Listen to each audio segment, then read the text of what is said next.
Welcome to the Hero's Journey podcast, episode number 59. I'm your host, Nick. We are reading our way through the golden age of comic books, featuring your favorite superheroes and mine. So, where do we leave off? Last time we left off, we were looking at May of 1945. So we're still going to be in May of 1945. Let us look at the 10 books for this week. Sharing the screen. Here we go. Look at that. First up, Radar, right on the cover, Master Comics number 61. Captain Marvel Jr. I kind of like, I do have to say some of these Captain Marvel Jr. covers kind of interesting. I like the reflection in the mirror. I think that's a really neat element on the page. Well done. Love it. Love it. So in the first story, Radar heads to Manila to find out how the Japanese are spreading propaganda about a false peace treaty with the US. So crazy. So there's a title page there. See a little bit of the artwork for this story. It's pretty decent. I still love Radar. I mean, I wish there was more of a splash page, something more exciting. And we see Radar in action, but this is what you get. Next up is Captain Marvel Jr. story. Bit of a title page here, not really splashy at all either. Captain Marvel Jr. helps Uncle Marvel figure out who is sending the threatening letters. A partner in a hot air balloon making firm wanted the other owners out of the way. So this is the first meeting of Uncle Marvel and Captain Marvel Jr. Next up, More Fun Comics number 103. And again, More Fun Comics is really, I mean, it's in the title, right? They're talking about having more fun. This is really the indication that DC is heading towards the funny books. And that Dover and Clover on the cover there really starting to take over.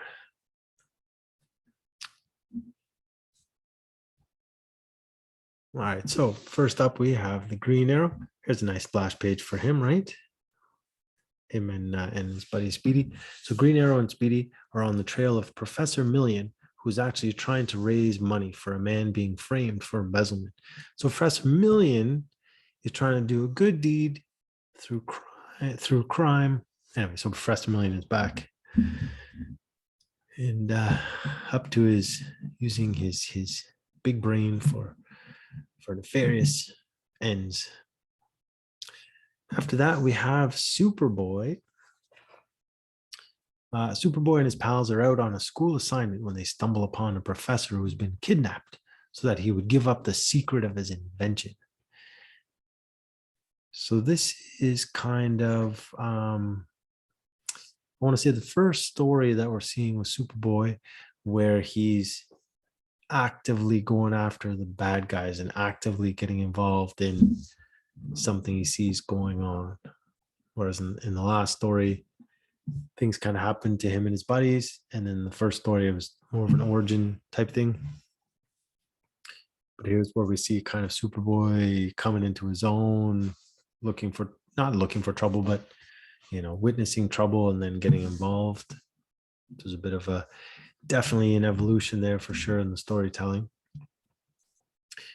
Following that is our buddy Johnny Quick, and Tubby Watts is on the cover there. So Johnny Quick keeps saving Tubby Watts from kidnappers trying to lure him into a trap. So they kidnap Tubby Watts to try to lure Johnny Quick into a trap. And Johnny Quick keeps saving Tubby Watts, and he keeps getting kidnapped, and he keeps trying to get him. Anyway, it's craziness. Aquaman in perhaps one of the weirdest splash pages we've got going on for this episode for sure. So Aquaman helps a professor find some rare fish in a remote area and discovers that poachers are stealing pearls from the native divers. Craziness, eh? Okay, after that, we're over to Quality Comics, Police Comics number 42. I gotta say, I always thought growing up, I'd see a lot more of these type of two-person horse costumes around because they're always in the cartoons and comics and funny books and whatever. Kind of like quicksand. I always expected quicksand was going to be, kind of the thing I needed to worry about the most when I grew up. So look, a fun cover, does it really stand out as one of Jack Cool's best? Probably not.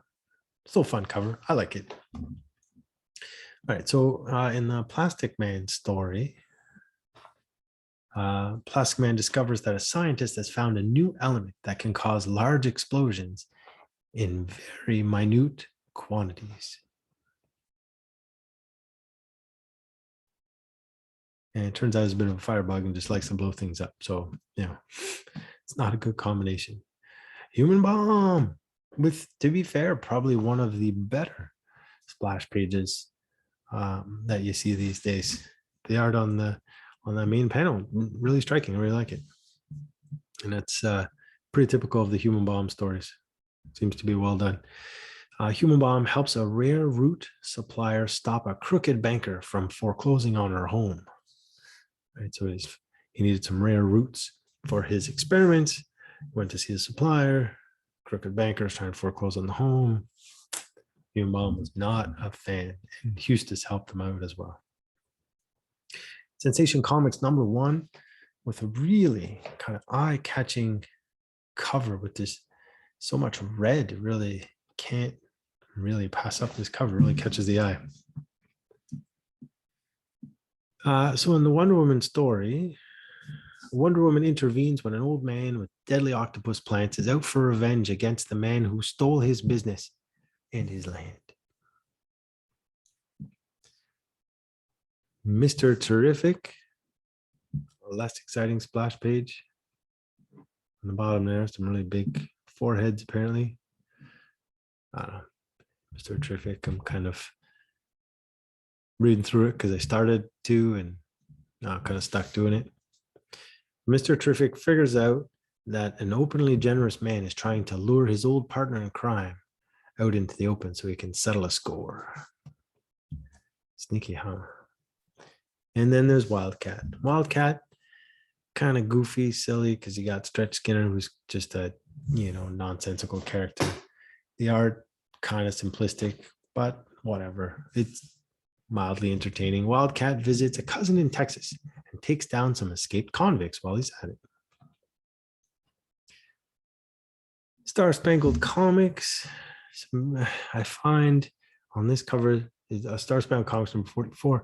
I find this cover as a really weird rendition of the Newsboy Legion. Those kids, their faces look older than they normally do, and the bodies look like they're a little bigger. I don't know. It's a strange cover. And we're gonna spank the bad guy now. It's an odd cover, and I'm sure it's very difficult getting a high grade with that black cover. Certainly, this cover image seems to have seen better days for sure. But let's see what's up. So, the Newsboy Legion in etiquette comes to suicide slum. So here you got a photo of the Guardian wearing a cape, because cool. Again, the art is weird. Guardian's head looks strange. Looks like he's wearing kind of a beanie more than a helmet. Guardian sends the Newsboy Legion undercover to an etiquette school where the nephew of the owner is harboring criminals. Robot Man, kind of a cool splash. Actually, the art is better, I find, and even the lettering I find is kind of interesting to read, or is pleasant on the eyes to read. So Robot Man helps out after Robbie the robot dog is leading a pack of dogs around town, getting everyone all worked up. So Robbie the robot dog is just trying to help his fellow canines out, but it turns out people aren't thrilled about having roving packs of dogs running through the streets. Star Spangled Kid. There's another one where, stories are just kind of lame at best. I don't know. Maybe they'll get better at some point. Maybe they'll change. Look, I don't know what's gonna happen. Maybe they'll change the writer, the artist. I don't know. But Star Spangled Kid really isn't something I'd recommend reading overall. But in this story, Spangled Kid discovers that some rare books are being replaced with fakes, and he enlists Stripesy to take down the book dealer and his gang. Okay. Liberty Bell, the All-American Girl, the Neapolitan Necklace. So Liberty Bell suspects something is up when the gift of a pearl necklace is not what it seems. Turns out some wealthy men are selling antiques smuggled for the Nazis to fund their lifestyles. All right, moving on. Superman number 34. Again, another kind of striking cover with the yellow and the red. And everybody loves the Red Cross, right? Yeah, so some of the interior pages here I couldn't get great images for, unfortunately, these splash pages. So Clark Kent is on hand to see various branches of the US Navy working together to beat the Japanese Navy. And then Superman is there to give a helping hand, but it was really kind of a,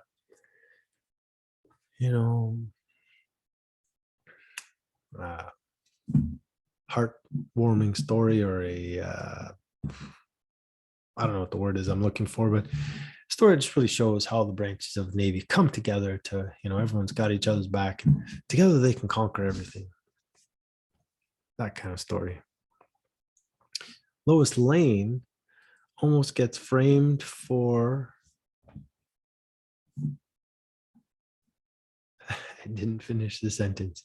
Anyway, Lois Lane almost gets framed for a crime, and she buys a candy pistol, ends up using it later on to take down the criminals. She did not get framed. Oh, they're framing her for giving up like a false story. They were trying to con her into recording herself saying something about Perry White and how he was embezzling or he was committing a crime, and so they were going to try to take some people down, and Lois Lane was having none of it. In the final story, Superman is the only person on Earth not affected. Wait, no, that's different. Sorry, jeez, you have to forgive me. So in this splash page, right?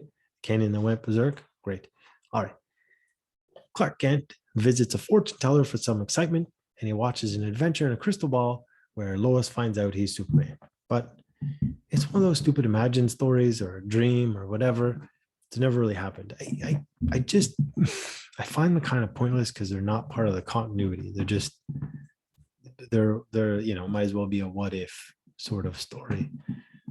And those are entertaining in themselves, but I'm really trying to get some continuity and character evolution. Like if Lois did really find out that Superman, Clark Kent are the same person, that's big news.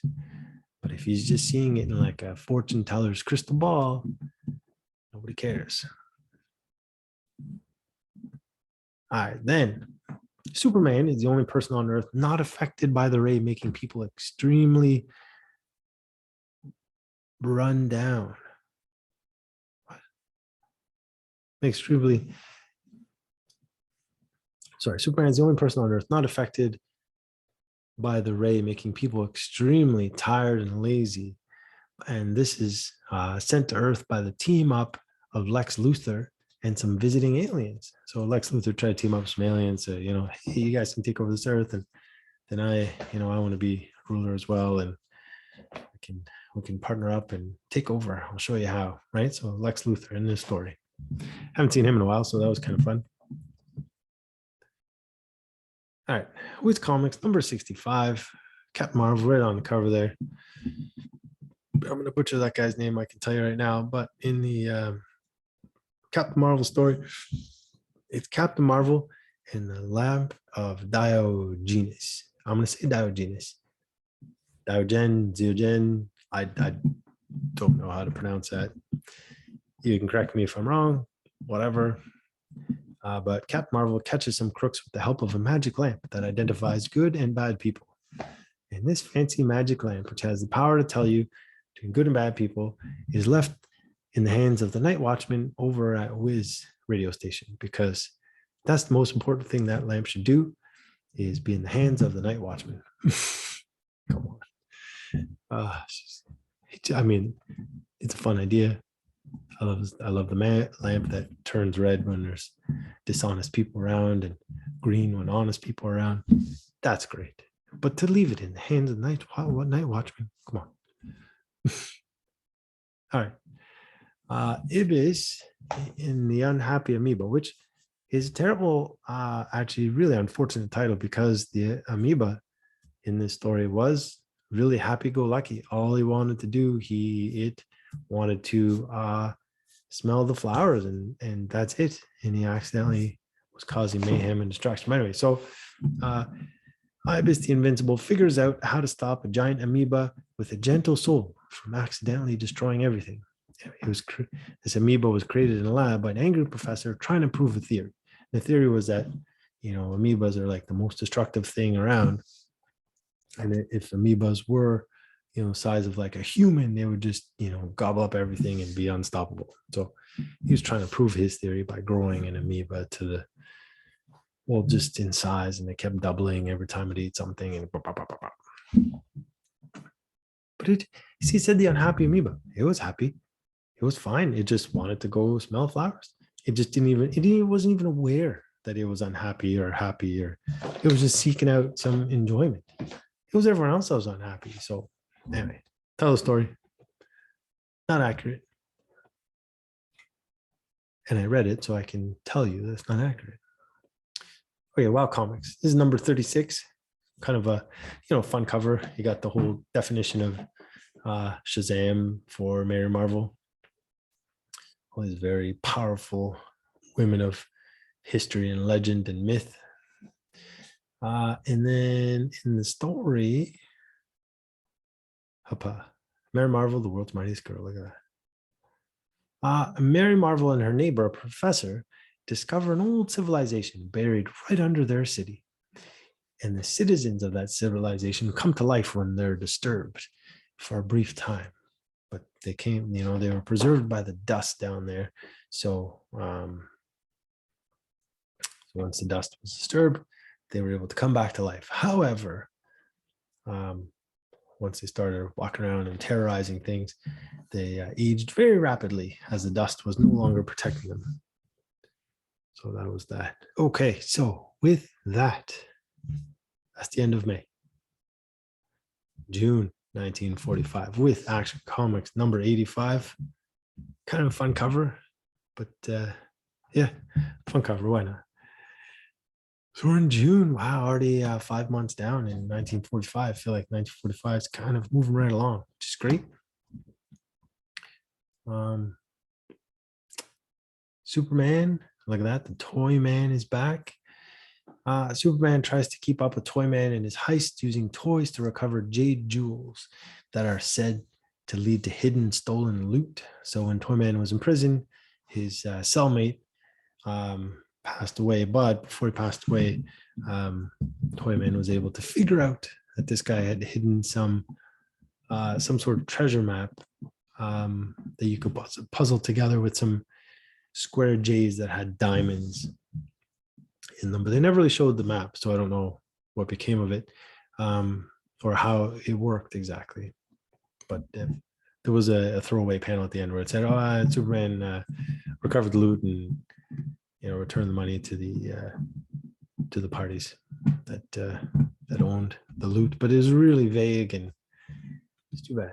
But that's what happens when you have like 12, 13 pages to tell a story. You get all the excitement and stuff, but then you have to leave out some details because just not enough time. But it's okay because I understand. I figure these publishers are listening to me and they're going to start expanding the stories at some point, right? Because I said so. Zatara, Master and Magician, the Magician's Apprentice. So in this story, Zatara lends his powers to a kid for a day, and a gangster takes advantage of him. So this kid's like, I'm gonna study and be all smart like Zatara and learn magic, and all the other kids like, nah, you can't do that, you're not smart enough. And so Zatara's like, well, I'll prove it, you can do it. So he gave him some power for a day, and then some gangsters tried to con the kid into helping him out. He's like, oh yeah, sure, I can do that for you. Yep, no problem. And it all gets out of hand. Zatara comes in, sorts the whole thing out, stops the gangsters, takes his powers back, But it turns out that the kid actually did have some talents of his own, so he's going to keep working on learning about magic, see if he can become as smart as a Tara. Who knows? All right. 10th comic of this episode is Adventure Comics number 98. Look at that. Heroes of Dream. Another thrilling Sandman story. Oh, yeah. So, here it is. It's not the best image of the splash page, but it still is not great art. I know you're going to say, but I like some of that art. I'm like, look, that's not for me. I don't like it. It's not me. Sandman and Sandy take a man who wants to be brave with them to take down some bad guys, and he accidentally helps out.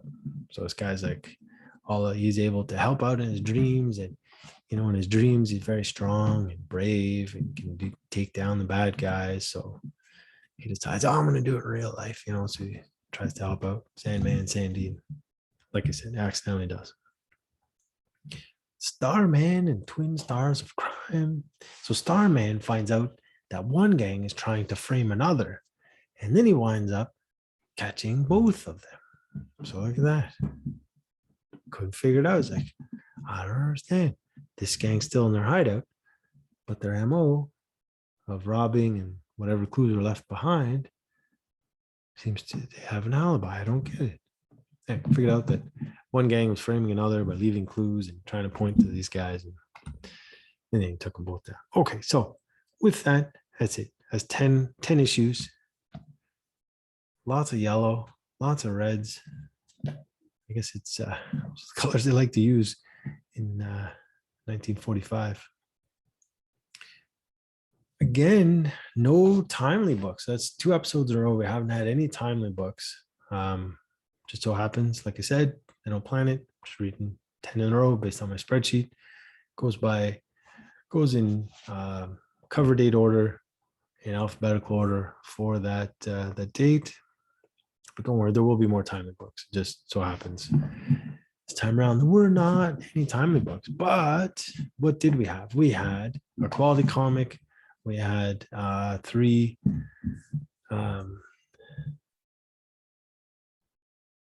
faucets and and then that means we had 6 DC books. 2 of them are Superman titles, Action and Superman. What other kind of interesting stuff is there? Got that great Master Comics with the mirror image on it.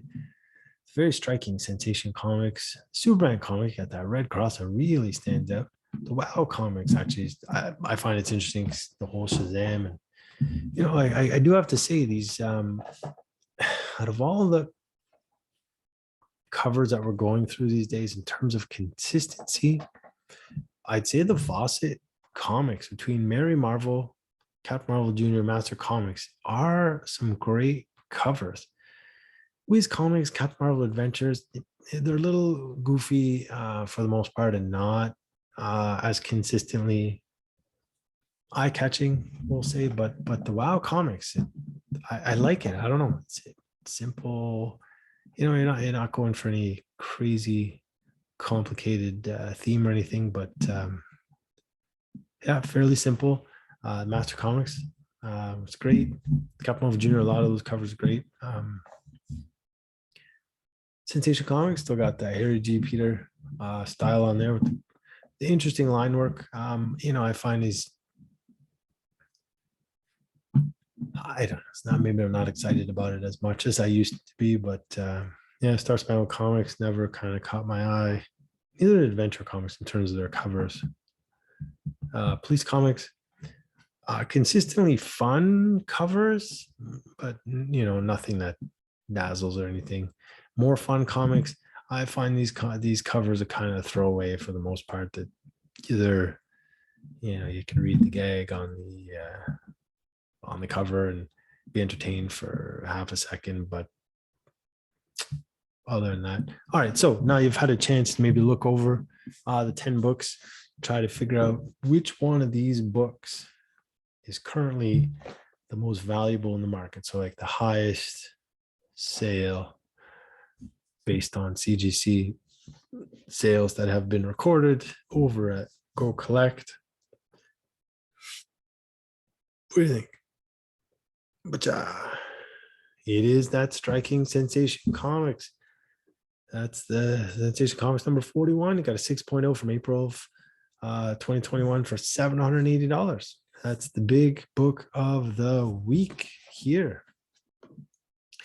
Look at that. And that Master Comics, you just first top left, there's not a lot for sale. It's just there's only 7 on the CGC census. Last one that sold recorded May 2019, so a couple years ago. It's only $56 for 4.0.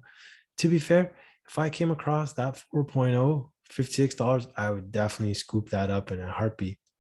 That's that to me is a steal for Golden Age book. But maybe I'm partial to Radar. I really got to start maybe trying to pick up that run. What else do we have here? We have WoW Comics. There's only 4 on the CGC census, and the last recorded sale from on Go Collect is a 9.2 from November 2006, $215. I mean, $215 for a Golden Age book is criminally low, but that sales almost 15 years ago. So if it were to sell today, I would have to assume that would go for a lot more. But I have no idea. And it's certainly, I don't know, maybe some raw books are selling higher, but no recorded sales of CGC created books. Whose Comics had a 9.2 sell just in June of 2021. 4 looks like just under $695. Like I said, I like to take off about maybe 20%, 10-20% for when there's a best offer. Probably went on. Yeah, can easily say probably. You know what? Can't easily say, but probably went for about $600 or so if I had to put a number on it.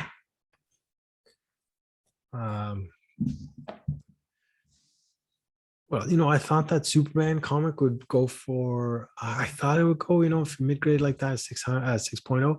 I thought it'd go for like maybe 1,000. I thought it would break 4 digits. I thought that would be, if I had to put my money on it, I know the Sensation Comics really striking, so I thought that would do well. I thought the other competitor would be the Superman cover, which, I mean, it's not too far off. 6.0, 525 versus 780 for the Sensation. It's gonna work. We're in the same realm, I guess. But yeah, I thought the Superman would go for more. But and even the Action Comics seems to have a good. That's not a bad premium. You know, you're comparing 3 Superman stories and Lois Lane story versus 1 Superman story in the Action Comics. Sorry, comparing Superman versus Action Comics. I mean, if you like the supporting cast of characters as well. I mean, I like Zatara. There's Vigilantes in there. Congo Bill. Some of the other stories you can find in Action Comics at that time. More Fun Comics never really hits like big numbers. Like I said, it's kind of like the gag on the cover, like the Archie comic sort of thing at this point.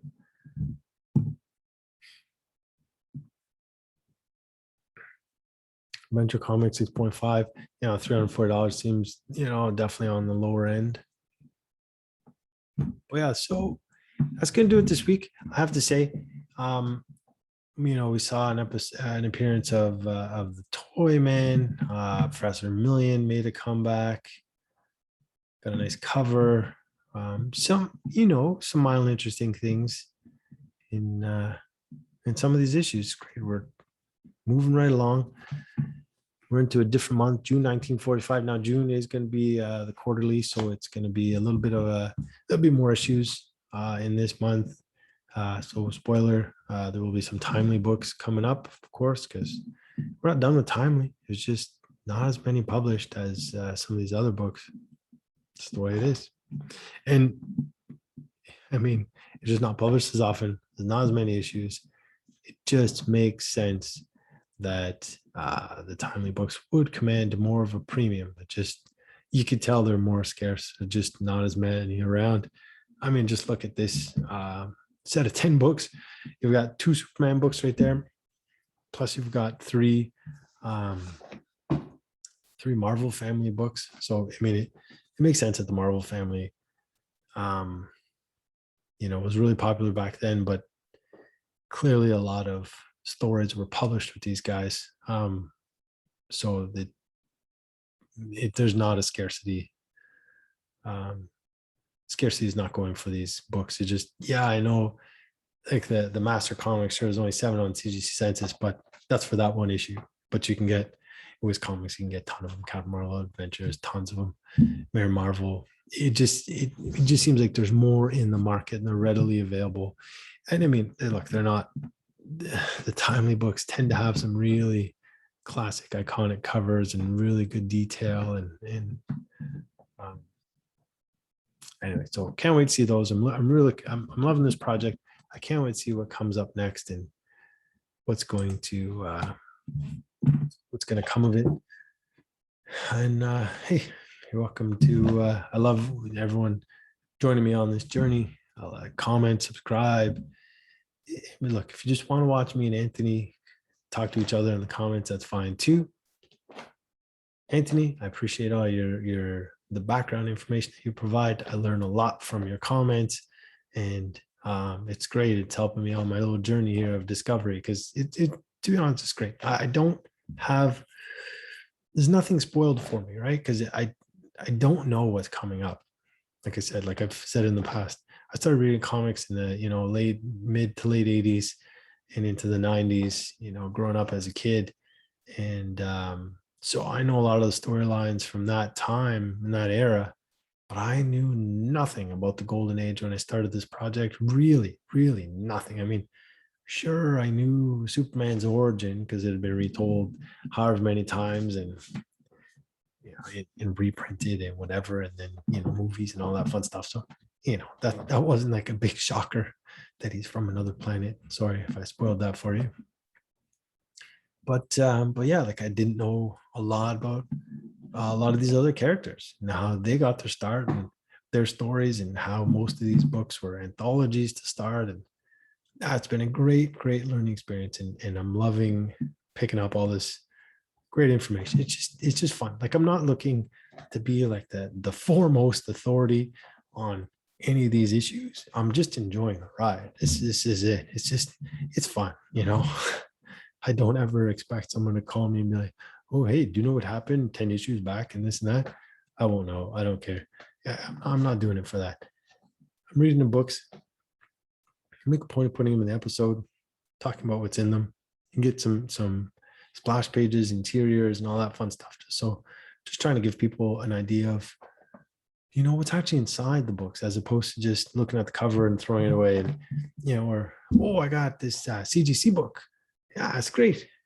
You can look at the cover all you want, but you don't know what's inside. You can't read it. You can't see those first panels of a first appearance of a character. And I want to see that stuff. I want the excitement of seeing a character first born come to life and reading the origins and where they come from and see them grow, right? So, and I'm, I find so far as a lot of the growth has been kind of slow overall for a lot of these characters. A lot of, like I said, it's just, I've said this before, it's really good guy catches bad guys, story's done. It's all within, less than 15 pages.